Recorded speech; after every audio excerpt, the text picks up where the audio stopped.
lembaga yang begitu besar, karena bagaimanapun Kejaksaan Agung adalah institusi negara yang melaksanakan kekuasaan negara di bidang penegakan hukum dan penuntutan semua tindak pidana. Iya. Jadi lembaga ini sangat besar, sangat berwibawa, dan sebagai pengendali semua tugas penegakan hukum di Indonesia. Jadi separuhnya kekuasaan pemerintahan itu ada di tangan seorang jaksa agung. Tetapi ketika menghadapi kasus timah, dia menjadi ayam sayur. Ini yang kita sesalkan. Lembaga yang begitu besar dengan kekuatan Superpower, yang kelihatan superpower. betul, Ya? di bidang penegakan hukum, dialah pengendalinya. Tetapi kok jadi ayam sayur dalam kasus ini? Iya.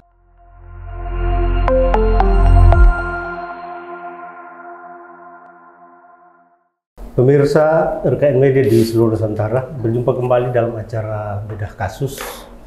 Kali ini kita akan berbincang mengenai penguntitan Jampitsus Kejaksaan Agung oleh anggota Densus 88 anti teror.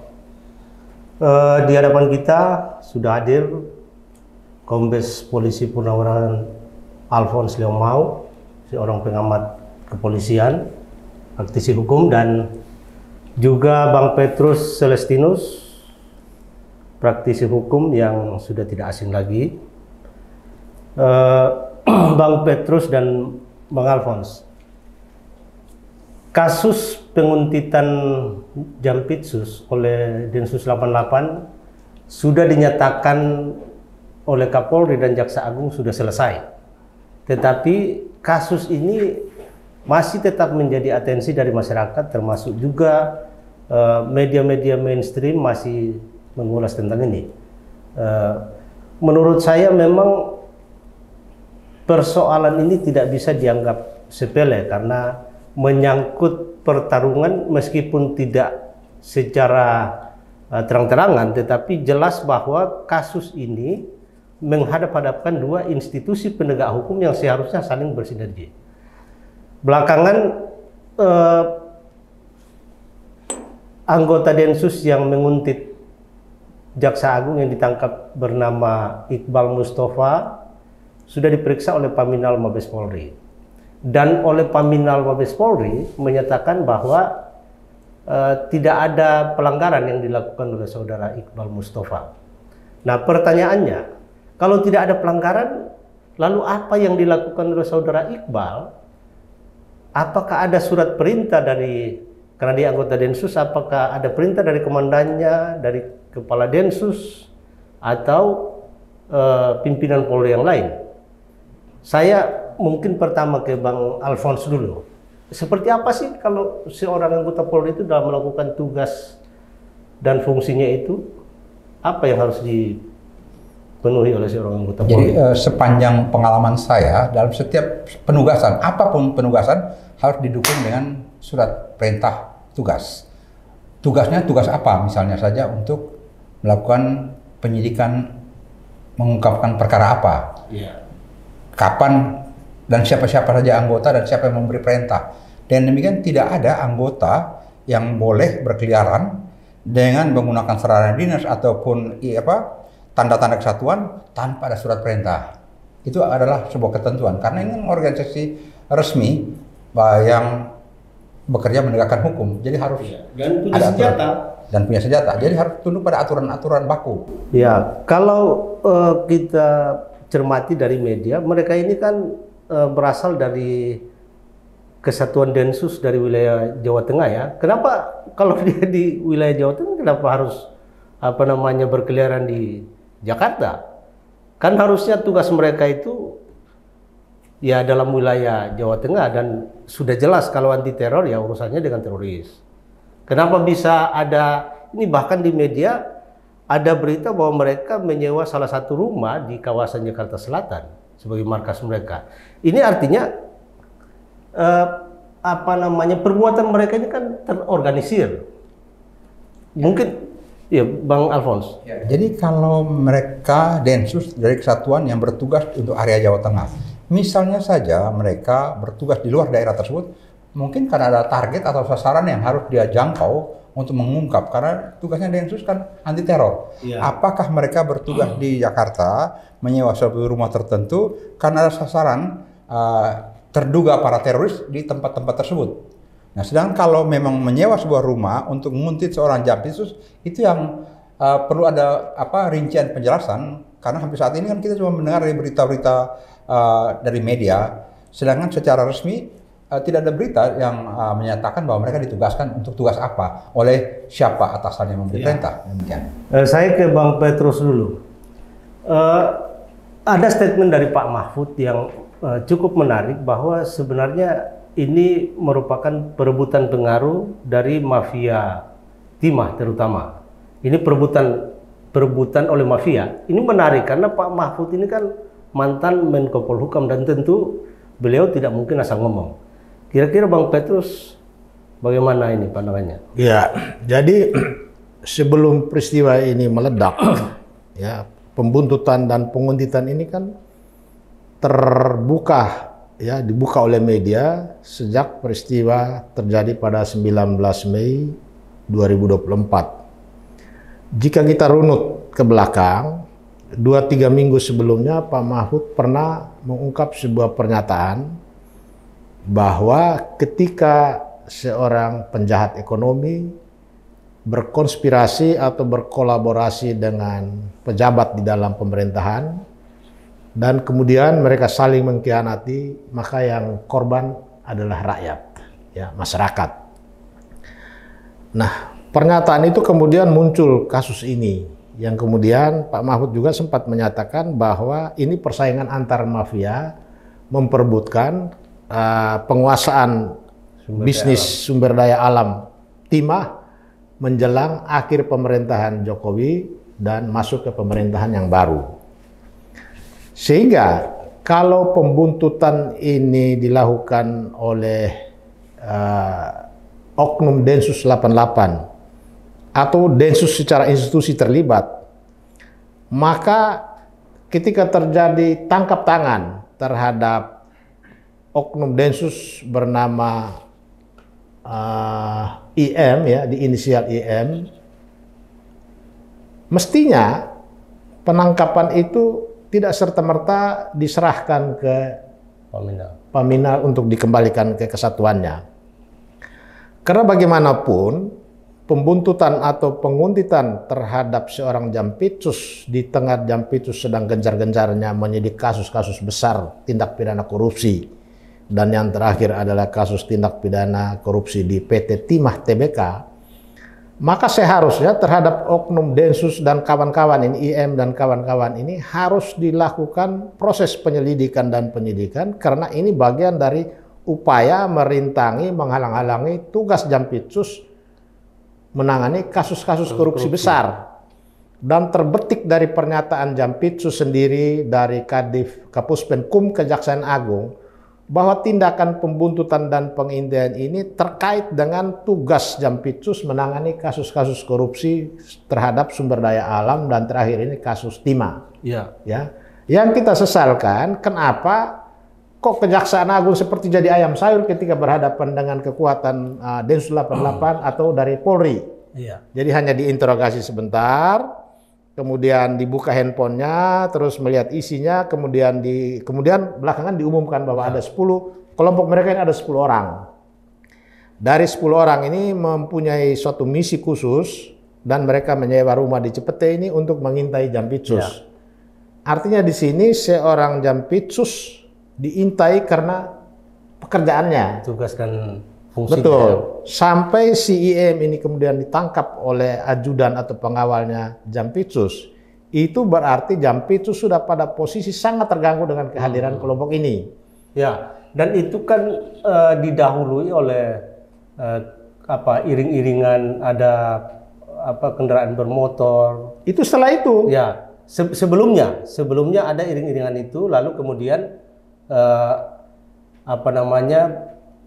Bribtu IM tertangkap, kemudian setelah itu ada drone yang muter-muter. Ya, betul. Nah, ini menurut saya bukan suatu kejadian yang tidak terencana, apalagi yang tadi Bang Petrus sampaikan, mereka berada dalam satu grup. Artinya ini sebenarnya suatu tindakan yang terencana, terorganisir. Jadi artinya karena kita bicara tentang mafia, mafia ini menggunakan kekuatan yang ada di dalam institusi Polri, ya, dalam hal ini kelompok Densus 88 Satgas Jawa Tengah. Sepertinya kelompok ini diduga diperalat oleh kekuatan mafia ini untuk mengganggu, merintangi pekerjaan Jampitsus terhadap sejumlah kasus korupsi besar, dan diduga kuat kasus korupsi yang mereka ingin intervensi itu penyidikan kasus timah. Saya kembali ke Bang Alphonse.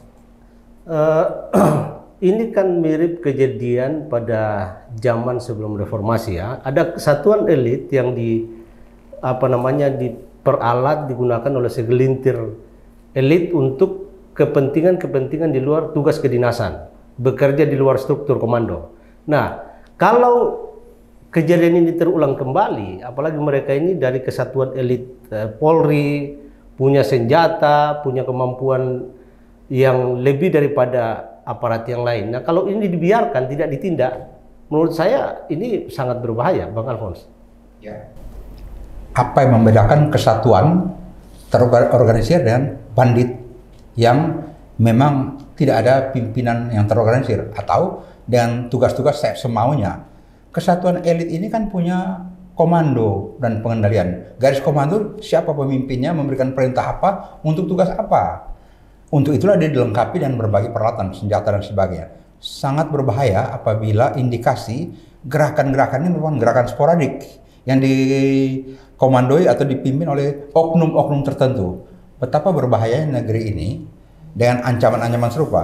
Terutama seperti contoh seorang penegak hukum seperti seorang Jampitsus sudah mengungkap perkara-perkara besar, terus dia diintai. Nah, jangan sampai seperti tadi katanya Pak Petrus sebagai mafia, jangan sampai karena kegiatan operasi penuntasan ataupun pengungkapan perkara pembalakan ataupun penambangan liar timah yang merugikan keuangan negara sekian ratus triliun menurut informasi. 300 triliun. Nah, ada kelompok-kelompok yang menjadi pemain. Sekarang kan merupakan yang ditangkap ini mungkin saja pion-pionnya. Yeah. Nah, di atas yang menjadi mastermind-nya terganggu. Yeah. Nah, supaya penyelidikan ini tidak berlanjut ataupun pengungkapan cukup terhenti di pion-pion saja, maka diadakan intimidasi menggunakan satuan-satuan elit. Ini sangat berbahaya karena sampai kapan praktik-praktik penyalahgunaan kewenangan ini berjalan dan tidak ada sebuah langkah tegas dari kesatuan lebih tinggi. Taruhlah kalau kesatuan elit ini dari anti teror, di atasnya kan ada pimpinan kesatuan lebih tinggi memberikan penjelasan ini sebuah langkah begini karena begini. Karena era transformasi hari ini, kalau hanya bilang tidak ada masalah dan sebagainya, masyarakat bertanya-tanya, kalau tidak ada masalah kok kenapa jadi heboh seperti ini? Betul. Sedangkan memang akhir-akhirnya memang kejaksaan mengungkap berbagai perkara besar yang sebenarnya juga bisa dikerjakan oleh para penegak hukum lain, itu polisi maupun KPK. Tapi seolah-olah akhir-akhir ini kan hanya Kejaksaan Agung saja yang menjadi leading sektor dalam hal pengungkapan perkara korupsi yang menyalahgunakan kewenangan dan mengerugikan keuangan negara ini. Ya, Bang Petrus, saya sebenarnya isu ini kan sudah pernah diungkap oleh salah satu aktivis, kalau tidak salah Pak Iskandar Sitorus, ya. Beberapa tahun yang lalu sudah mengungkap bahwa ada orang yang memiliki pengaruh yang kuat, punya pangkat, punya jabatan yang membekingi tambang timah ilegal ini. Tapi kalau misalnya ini dianggap sebagai sesuatu yang tidak ada masalah lah, kalau menurut Kapolri dan Jaksa Agung, menurut saya apa tidak terlalu prematur itu statement seperti itu? Ya, ini statement baik dari pihak Kejaksaan Agung maupun dari pihak Mabes Polri yang intinya menyatakan sudah tidak ada masalah, ya, dan masalahnya akan diselesaikan antar kedua lembaga, sehingga saya berkesimpulan bahwa persoalan pembuntutan dan pengintaian ini kemudian menjadi persoalan antar kedua lembaga, antara Kejaksaan dengan Polri. Dan ini menurut saya bahaya. Ketika kita berbicara tentang tindakan penguntitan dan pembuntutan ini sebagai sebuah obstruction of justice, Ya, ada satu kekuatan dan kekuatan itu muncul di dalam institusi lembaga penegak hukum, dalam hal ini Polri, kemudian melakukan tindakan untuk merintangi, menghalang-halangi tugas penyidikan penuntutan kasus korupsi, maka ini sangat berbahaya. Ya, betul. Karena perintangan itu justru dilakukan oleh lembaga negara yang seharusnya Aparat berseragam. ya mencegah. Mencegah, ya. Tetapi sampai dengan titik hari ini, kita tidak pernah dengar pernyataan dari pimpinan Polri atau Kejaksaan Agung untuk menindak kelompok ini. Ya, baik oleh Kejaksaan Agung mengusutnya lebih lanjut, seperti halnya jaksa juga sering tangkap pengacara karena dianggap merintangi penyidikan oleh seorang tersangka. Ya. Ini, Kan dalam kasus Timah ada salah satu orang yang dianggap sebagai yang ditersangkakan karena merintangi penyidikan. Kenapa Kejaksaan Agung tidak? itu dia. Jadi kita lihat lembaga yang begitu besar, karena bagaimanapun Kejaksaan Agung adalah institusi negara yang melaksanakan kekuasaan negara di bidang penegakan hukum dan penuntutan semua tindak pidana. Iya. Jadi lembaga ini sangat besar, sangat berwibawa, dan sebagai pengendali semua tugas penegakan hukum di Indonesia. Jadi separuhnya kekuasaan pemerintahan itu ada di tangan seorang jaksa agung. Tetapi ketika menghadapi kasus Timah, dia menjadi ayam sayur.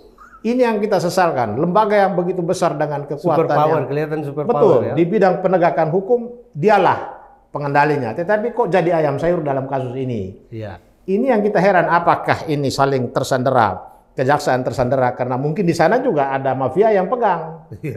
Sehingga terjadi kompromi yang belum selesai.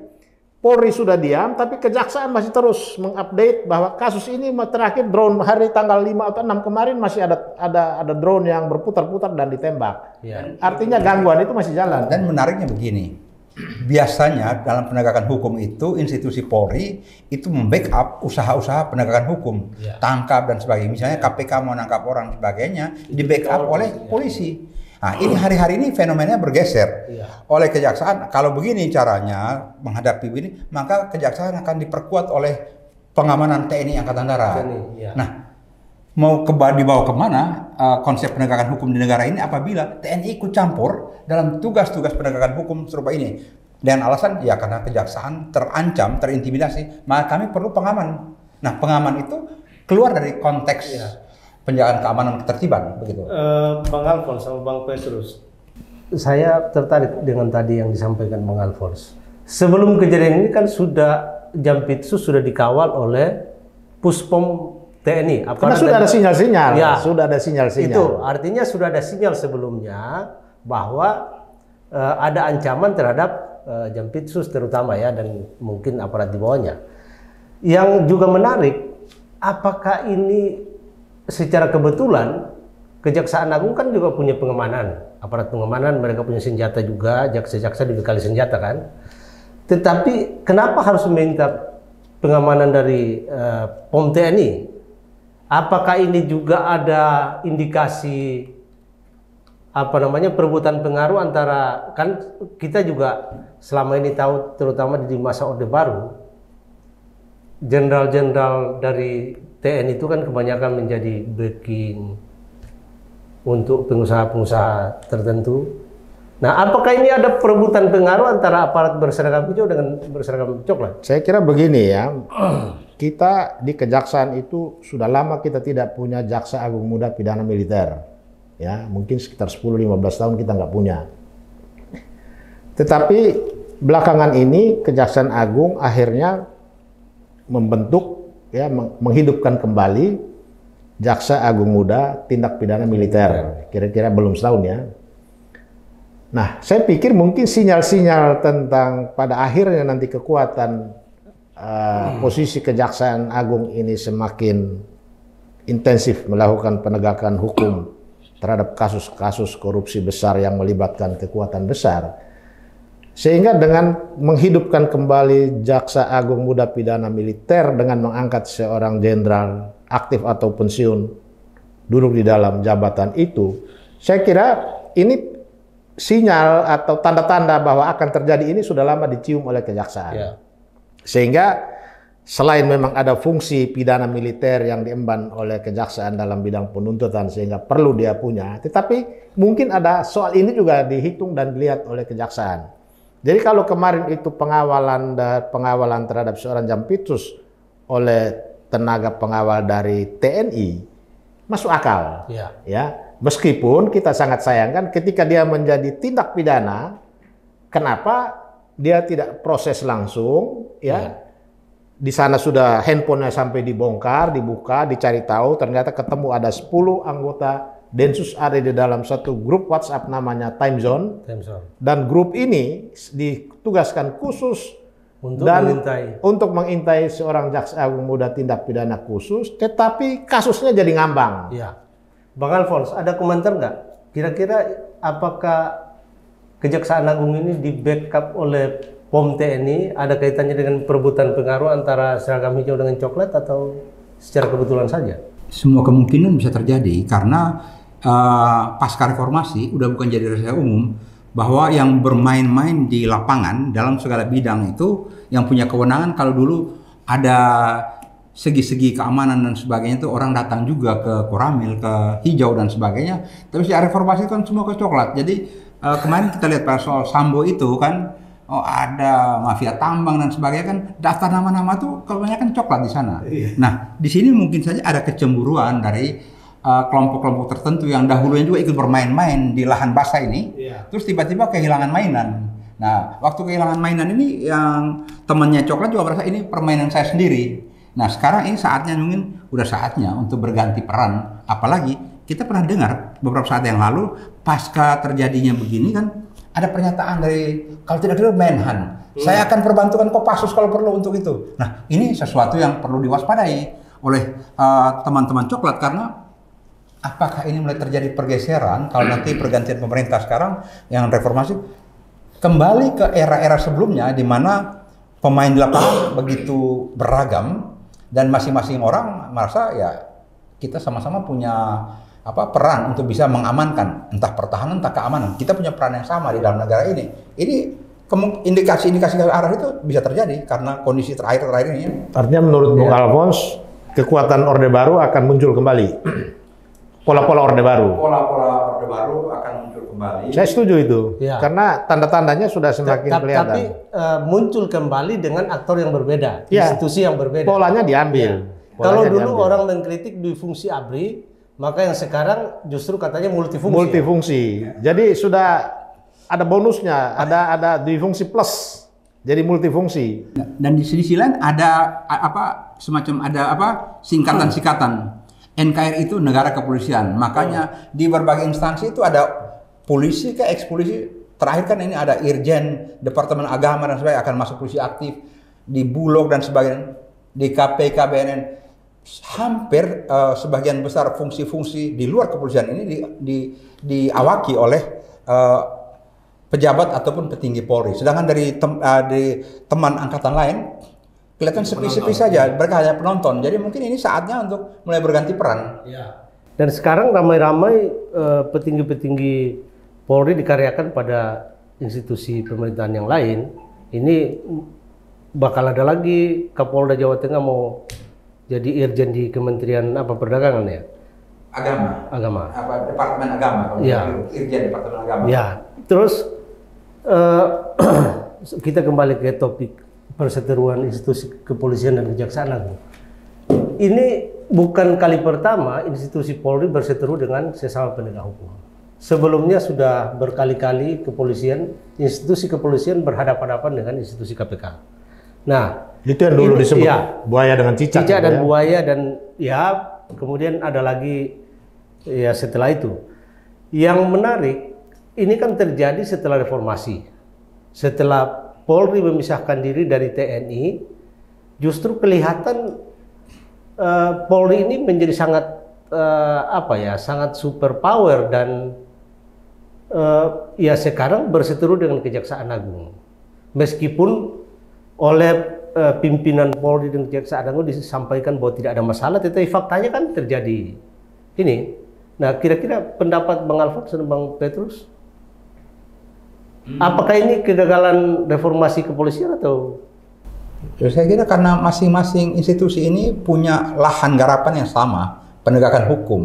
Penegakan hukum kan punya kewenangan-kewenangan menangkap, menahan, mentersangkakan orang dan sebagainya. Hari ini antara kejaksaan dan polisi. Jadi kejaksaan mungkin saja melihat ini kok terjadi. Ada gesekan fungsi dan kewenangan maksudnya. Ada. Walaupun kita tahu bahwa sejak hukum acara itu ingin ditarik garis tegas, kapan penyidikan, kapan penuntutan, dan kapan itu putusan pengadilan. Tapi dari hari ke hari terjadi pergeseran. Penyidikan bukan lagi monopoli daripada penyidik yang mengkoordinir dengan PPNS, hukum acara. Tapi sekarang kan sudah banyak instansi-instansi dan kejaksaan juga mulai melebarkan sayap ke arah penyidikan. Dan sekarang mau dilakukan amandemen undang-undang kepolisian lagi dengan kewenangan yang lebih besar lagi. Ini kalau amandemen undang-undang kepolisian dilakukan melihat kultur dan perilaku aparat kepolisian seperti ini, apa ini tidak akan justru menjadi berbahaya kalau kewenangannya sangat besar tetapi perilaku anggotanya seperti yang saat ini? Saya kira ini memang kegagalan Jokowi menjelang akhir pemerintahannya. Dia tidak peduli dengan kondisi yang rusak seperti ini. Dia tidak mau tahu. Harusnya dia harus memegang komando dan kembalikan Polri dan TNI sesuai dengan fungsinya selama ini. Toh sampai sekarang kan belum ada perubahan undang-undang, baik undang-undang Polri maupun undang-undang TNI, termasuk gagasan untuk menghidupkan kembali dwifungsi ABRI atau kemudian ada istilah multifungsi. Itu kan sesuatu yang dicita-citakan, tapi biarlah nanti pemerintahan baru ke depan yang berpikir tentang itu. Nah, sekarang ini nampak sekali Presiden Jokowi sudah tidak peduli lagi dengan kerusakan yang terjadi ini, bahkan dia membiarkan. Sehingga kesan publik sekarang bahwa pola Orde Baru itu akan kembali diterapkan ketika pemerintahan hasil pemilu ini berjalan. Ini yang berarti menghadapkan pemerintahan hasil pemilu dengan kelompok-kelompok reformasi yang merasa hasil reformasi itu dikhianati, diinjak-injak sekarang. Itu satu. Yang kedua, terkait dengan peristiwa pembuntutan pengintaian ini, pihak Kejaksaan Agung harusnya membuka sebuah penyelidikan dengan memeriksa kembali IM ini ya sebagai orang yang diduga melakukan pelanggaran hukum terhadap pasal 21 Undang-Undang Tindak Pidana Korupsi, yaitu apa?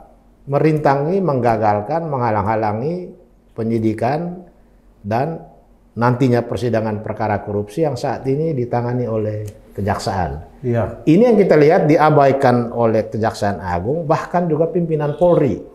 Sampai sekarang kita tidak pernah dengar pernyataan resmi dari pimpinan Polri apa yang mau ditindaklanjuti dengan peristiwa ini. Kadif Humas Mabes Polri Karopenmas itu kan sudah menyatakan bahwa sudah diperiksa dan tidak ada masalah, tidak ada ya, itu pelanggaran. yang kita merasa pernyataan itu sebagai sebuah kebohongan. Ya. Karena persoalan ini masih sering diupdate oleh Kejaksaan bahwa ini ada persoalan besar. Jadi kelihatan bahwa di institusi Kejaksaan masih merasa bahwa seharusnya itu diusut, tetapi pimpinannya kan sudah menyatakan tidak ada masalah. Nah, sebetulnya dia tidak perlu menyerahkan IM ini kepada Polri. Dia bisa kalaupun dia serahkan fisiknya, tetapi proses perkaranya harus dibuka dan dijalankan terus. Seperti halnya Kejaksaan juga sering melakukan proses hukum terhadap advokat-advokat atau anggota masyarakat yang merintangi penyidikan kasus-kasus korupsi. Bang Alphonse, ini juga aneh karena Kapolri, Jaksa Agung itu kan di bawah koordinasi Menko Polhukam. Tapi sampai sekarang sama sekali tidak ada statement dari Menko Polhukam mengenai masalah ini. Bahkan kedua pimpinan institusi penegak hukum itu langsung dipanggil oleh Jokowi. Kira-kira seperti apa sih ininya? Struktur koordinasi ya. Mungkin saja apa-apa yang terjadi antara pihak Densus yang dari organisasi kepolisian maupun kejaksaan ini mungkin saja oleh Bapak Menko Polhukam berpikir bahwa itu soal yang bisa diselesaikan dengan hanya bilang tidak ada masalah karena mereka sudah saling tapi kan langsung dipanggil oleh Presiden. Apa itu juga indikasi bahwa jangan sampai Menko Polhukam juga tidak sanggup, merasa tidak sanggup menyelesaikan? Kalau saya menduga itu kelompok mafia besar ini masih mengendalikan sampai istana. Ya, artinya sehingga muncul statement tidak ada masalah. Ya, dan bisa jadi Menko Polhukam juga sudah tahu siapa aktor di belakang ini dan dia mungkin tidak punya kemampuan untuk menyelesaikan masalah ini sehingga harus ini langsung ke presiden. Padahal presiden berkali-kali menyampaikan bahwa kalau ada masalah di tingkat menteri tidak bisa diselesaikan, maka diselesaikan oleh Menko. Kan itu statement beliau. Nah, mungkin ini salah satu kondisi yang aktual hari-hari ini merupakan tantangan ke depan apabila pemerintah baru nanti melihat betapa strategisnya fungsi Menko Polhukam membawahi ataupun mengkoordinasikan fungsi-fungsi penegakan hukum yang masing-masing punya kewenangan dan tidak saling bersinggungan ataupun saling berseberangan, yang menimbulkan ketidakpastian hukum atau masalah jadi bertanya-tanya ke arah mana sebenarnya wibawa penegakan hukum ini akan berjalan kalau begini kejadian antara berbagai instansi penegak hukum ini. Ada harapan nggak kira-kira untuk pemerintahan ke depan bisa penegakan hukum ini lebih baik dan mungkin Menko Polhukamnya lebih lebih berdaya dibanding yang ada sekarang? Saya agak pesimis karena bagaimanapun pemerintahan baru nanti, karena pemerintahan yang baru nanti adalah pemerintahan yang akan menindaklanjuti semua program, semua mungkin termasuk perilaku segala macam, termasuk apa yang sekarang terjadi dan Jokowi membiarkan. Bisa juga ini akan berlangsung sampai pemerintahan yang baru. Padahal rakyat sangat mengharapkan, kita semualah, sekalipun kita ini mungkin katakanlah kemarin berbeda, tapi begitu kita sudah punya pemerintahan baru, tentu kita semua harus menghormati itu. Tetapi semua cita-cita, ya terutama cita-cita reformasi yang dibangun dengan susah payah kemudian sekarang ini berantakan, ini yang harus ada jaminan dari pemerintahan baru bahwa mereka akan tetap mempertahankan itu. Ya, jangan sampai sekarang MK diobok-obok, ya. KPU diobok-obok, Polri diobok-obok, ya Mahkamah Agung juga sudah mulai diobok-obok, KPK. Ya. Jadi fungsi-fungsi lembaga penegak hukum yang seharusnya memberikan pelayanan keadilan, apalagi keadilan sosial, ini semakin jauh dari harapan. Jadi kita berharap pemerintahan yang baru lebih baik kembalikan cita-cita reformasi, perkuat kembali yang kurang diperkuat, ya, yang bagus dipertahankan. Ya, ini statement terakhir ke Bang Alfons dulu. Kan Bang Alfons ini bagian dari pelaku reformasi di kepolisian. Kira-kira ada apa harapan Bang Alfons terhadap institusi kepolisian, terhadap junior-juniornya yang saat ini menjadi pimpinan Polri? Harapan ke depan pimpinan kepolisian menghadapi berbagai fenomena, kecenderungan adanya pelanggaran, penyimpangan di dalam perilaku, tugas-tugas pelaksanaan penegakan hukum, seorang pimpinan harus tegas. Apabila memang terjadi pelanggaran norma, tindak tegas sesuai hukum yang berlaku. Jangan sampai pelanggaran norma hukum diselesaikan secara etika. Tidak. Kalau etika ya pelanggaran etika saja. Tapi apabila norma hukum terlanggar, tidak ada pilihan. Siapapun dia harus tindak tegas sehingga masyarakat akan melihat bahwa tidak ada yang kebal hukum di negeri ini. Termasuk anggota-anggota daripada organisasi kepolisian. Bang Petrus? Ya, jadi kembalikan apa yang disebut dengan prinsip-prinsip negara hukum, ya, apalagi demokrasi kita juga berantakan. Pemerintahan baru harus kembalikan itu semua, dan apa yang disebut dengan penegakan hukum harus ditegakkan, terutama pelayanan keadilan kepada rakyat kecil. Karena kita tahu sampai sekarang rakyat makin menderita, terutama ketika berurusan dengan pihak kepolisian, kejaksaan, sampai pengadilan. Tidak ada perubahan. Ya, kita pun juga bahkan mengalami itu. Ya, kita mengalami itu. Kita mengalami langsung pengalaman dari masyarakat yang tidak pernah mendapatkan pendampingan hukum, itu lebih kejam lagi. Ya, ini saya ada laporan di Polda Metro Jaya sudah lebih sebulan saya belum dipanggil untuk berita acara. Jadi memang betul kita sedia melihat institusi yang ketika reformasi itu dipisahkan dari TNI dengan harapan supaya bisa lebih independen, lebih berkinerja yang baik, tetapi nyatanya justru tidak ada ini. Bahkan ya itu tadi, kalau dulu ada kritik terhadap fungsi ABRI, maka sekarang kritik terhadap multifungsi Polri. Pemirsa RKN Media di seluruh Nusantara, sampai di sini bincang-bincang kita. Kita akan berjumpa kembali dalam kesempatan yang berbeda. Terima kasih kepada Bang Alphonse, terima kasih kepada Bang Petrus yang sudah Terima kasih. hadir pada malam